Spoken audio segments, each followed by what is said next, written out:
It's going to be 71 degrees here today in Seattle, Washington. If that isn't a go to the beach and get out the sunscreen kind of day here in Seattle, I don't know what is. You know what happens when it gets warm, though, as we progress into summer? Yeah, shootings and crime go up.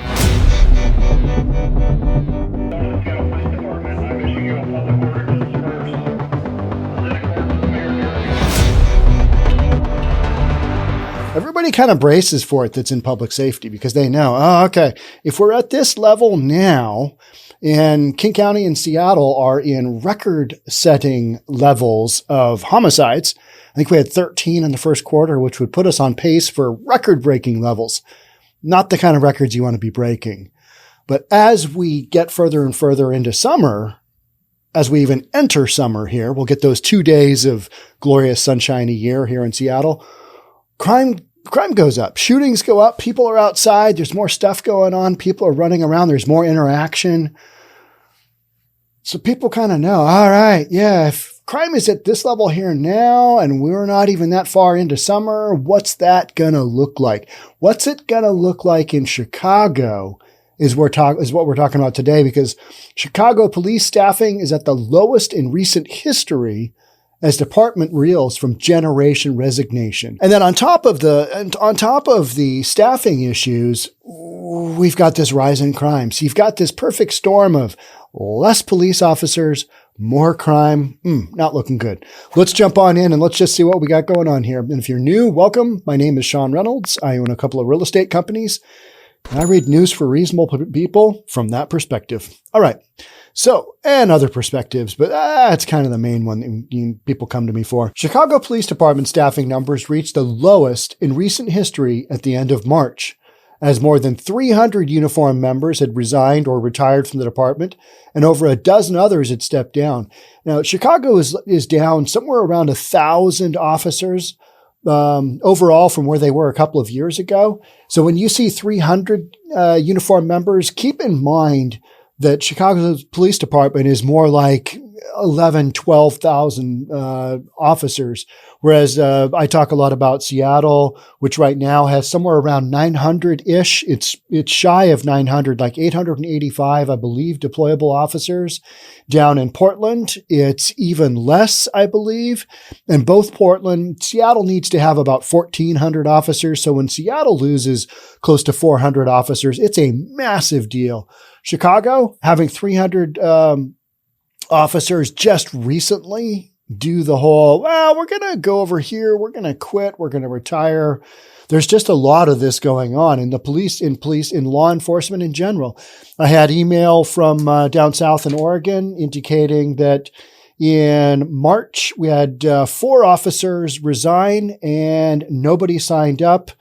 Of the 4 that resigned, we had 1 was a trainee, 2 went to Boise Police Department, okay? And nobody hired. There was some interest in the retire program, or the retire program, but that's just interest at this level, at this point in time. We don't know what's coming on. So, hiring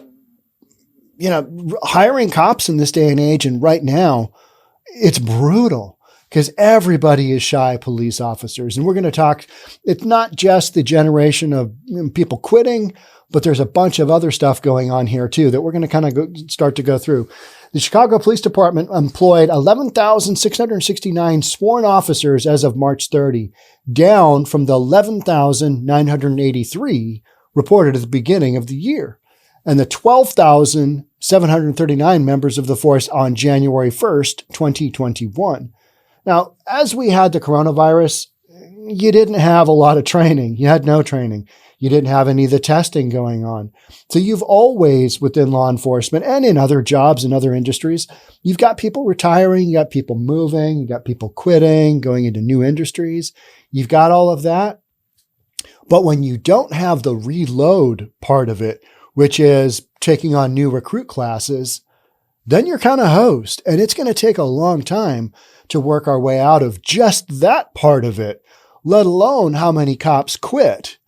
Because here in Seattle, we had a ton of cops quit because of the way our city officials and our mayor basically handled the whole race stuff going on in the summer of 2020. Just, it's okay. It's mostly peaceful. Yeah, police officers getting hurt. Collateral damage. We had a ton of that. And cops are like, hey, yeah, this might not be for me here in this particular city. So they're moving elsewhere. And then to try and, rehire them down the road. Hey, come on in. This will be fine. I mean, we treat our police officers really swell. Now, we've been on the bandwagon of, okay, things are different now. We're really trying to get back on track here, and we're trying to get some more police officers. And so, we're doing all kinds of incentive programs where you got a big signing bonus for a lateral hire, a good signing bonus for a new hire, those kinds of things. But as you can see, if Chicago's down that many police officers, Seattle's down that many police officers, Portland's down that many police officers, there's only so many folks that can be lateral hires, and then you're reliant upon new hires. And that is what we're talking about, is getting new blood into the system so that public safety doesn't disintegrate even further as our crime rate goes the wrong way, which is up, right? So there used to be way more officers in Chicago. Those numbers are declining. I'm going to save you from all the numbers because that gets kind of boring. You don't care either. I'm just going to tell you straight up. Yeah, the numbers they're down. And police in many of the cities that are a little bit more bluish than reddish, those are where you're seeing numbers. And like I read just there, we've got a number of police officers moving to places and cities like Boise, Idaho. Why would that be? Did they defund their police in Boise, Idaho? I don't believe they did. Do they respect public safety in Idaho? Yes, they do, amongst a lot of other freedom-related things. And so police officers, if they have a choice, hey, maybe I make a little bit less if I go over there, but housing is less there, and they actually respect their police officers. That's kind of what we're looking at. And what we're seeing right now is a whole bunch of liberal cities going, hey, we need some more cops. What happened? We can't really figure this one out, but the numbers are down. Oh, good Lord, we got to do something. And it's just laughable. I mean, it just really is. You look at all the storylines and you're like, okay, but yeah, you defunded the police and you basically crapped on your entire police department. What did you think was going to happen? What did you think was going to happen? Well, we were reimagining and rethinking the whole policing thing. And in the meantime, crime really went up and, here we sit. The Chicago Police Department, I'm looking at a tweet now, is now waiving the 60 college credit hour requirement for candidates with experience in social services, healthcare, education. So we got to start cutting some corners here. We got to open up those barriers and get some folks in. This is one example of doing just that. Used to be the requirements to become a police officer in the Seattle Police Department were very, very high. I would suspect that those have been lowered just a tad, just a smidge. You need bodies. Pretty soon it's going to be, do you have a pulse? That joke of back in the mortgage industry days where here's your test if you're going to get a mortgage. I need you to place this mirror underneath your nose. And if we can see your breathing, you're going to get a mortgage, and it's going to be a low interest rate, no down payment, 1 year deferred payment. You're good to go. What kind of house would you like? And that's a lot of what happened, before the Great Recession. And we dealt with it on the appraisal end of things. It's like, how is that individual going to afford this home when their teaser rate expires? And if the market goes south, not good. And it wasn't for like 8 years in real estate. Horrible. Those are bad times. Like public safety is experiencing right now. Yeah, we don't have enough police officers. Well, no, you don't. You need to hire some more. And that is easier said than done, because we're seeing what's happening. We're seeing police officers quit and will continue to quit. I think Portland had another 40 that are eligible to retire in July. And at this point in time, I really can't blame them. Even here in Western Washington, we've had 3 police officers killed in the last, probably month, I think it is. It just, not good. I mean, who's going to want to sign up unless you are really committed to this as a vocation, because it's not like one of those things. Well, I mean, between these three occupations, I'll just go with the police officer. No, people know it's a dangerous job, and you've really got to have your heart into it to want to be able to do that. And right now, that we're going the other way, and we're going the other way in a lot of other industries too. The great resignation. People are quitting their jobs. I don't really want to work. I like to work for myself, and I just want to work 20 hours a week. And I still want all the perks. I still want, my health insurance and stuff. I just don't want to work all that hard. Got a lot of that going on, right? But the bigger issue really is the aggregate attrition that occurred because of the pandemic's restrictions on class size in 2020, he said during a press conference regarding recruitment. In addition to that, we did have an outbreak of COVID-19 in our police academy in the summer of 2020. Not good. So you've got this perfect storm of why there's fewer police officers on top of the whole, which we haven't even really talked about, defunding the police. All right, there may or may not be enough money for me in the budget next year. I think I'll stick around and just see how this works out. I mean, why would you do that? So if you were on the verge of quitting or, had another opportunity and your police department was probably going to be defunded, and if your police department was going to be defunded, the writing was already on the wall that they didn't respect you. So you're going to take your services and your pulse somewhere else, right? So Brown said the department went all of 2020 and half of 2021 without administering an in-person police recruitment test. So no new blood coming in, lots of blood dripping out, crime going up. Yeah, that's the general consensus. That's where we're at right now. At the time, the city had not offered virtual testing options. So the coronavirus just really impacted things, and getting people together, that was tricky, right? So a couple of things happened in 2021, Brown said. What happened is that we really thought we would have an ongoing challenge in the impact of what many called generation resignation, not just policing, but in other professions. Yep. And that is part of this piece of, it's a piece of this puzzle, right? Is that people are quitting all kinds of industries. Like I said, working might not be for me. All right. We're going to see how those folks do when they have kids and, want to buy a house and life's responsibilities, because living isn't free. Although it is in Seattle, that whole Freatle thing, you can get by, but it's not pleasant. So if you want to have a decent lifestyle, you got to work. If you want to have a great lifestyle, you got to work really hard at some point in time in your life, or inherit a bunch of money or win the lotto. Neither of those are, odds are you're not experiencing that. Because if you were, you'd be on your yacht, sipping a margarita and, just doing something, having somebody just bring you a towel or, hey, you want to go out in the jet ski? Yeah, I do.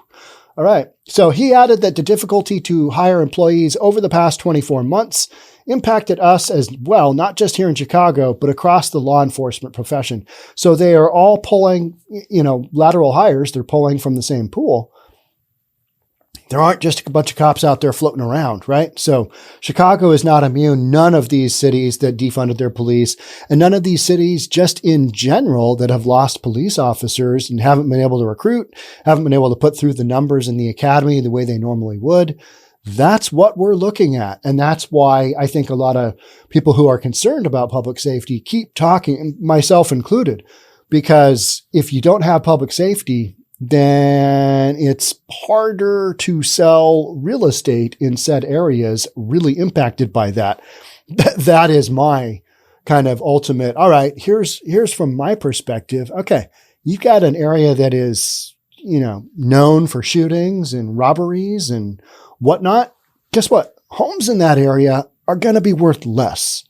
Let's see, if you could live in a safe neighborhood versus an area that we know is out of control number of shootings, which one would you like to live in? I want to be in the safe one. So therefore, what happens to property values in those neighborhoods? You got it. They go higher. Other areas, not so much.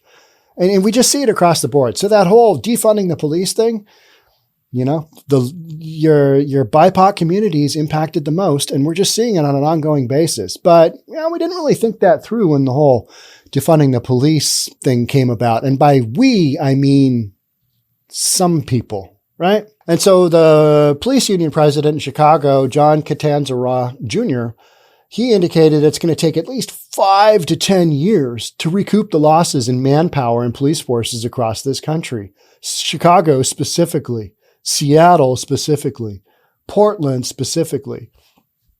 And at the rate we're going, where we've got 4 cops quitting down in Portland and 0 hired, those numbers are not going in the right direction. And I know you've heard this from me so many times. This isn't going in the right direction.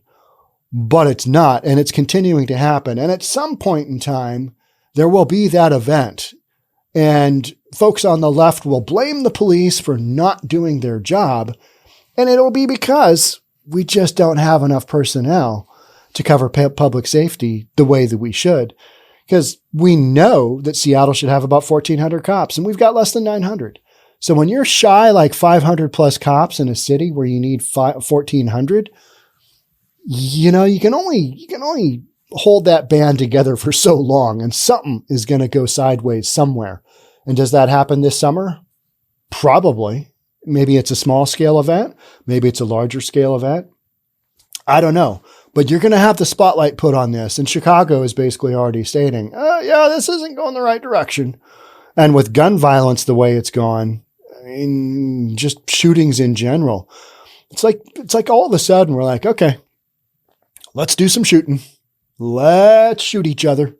That has happened, hasn't it? And the police union president goes on to say, I mean, when you're looking at 700 or 800 or maybe 900 retirements or departures or resignations and younger officers leaving for other departments in comparison to 200 or 300 recruits coming through the door in a given year in the process, those are not sustainable numbers.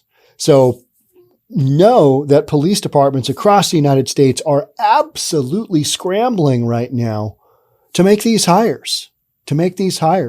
And police departments like Seattle, who's still trying to monkey around with, should we get some money together and figure out an incentive, for either lateral hires or new hires?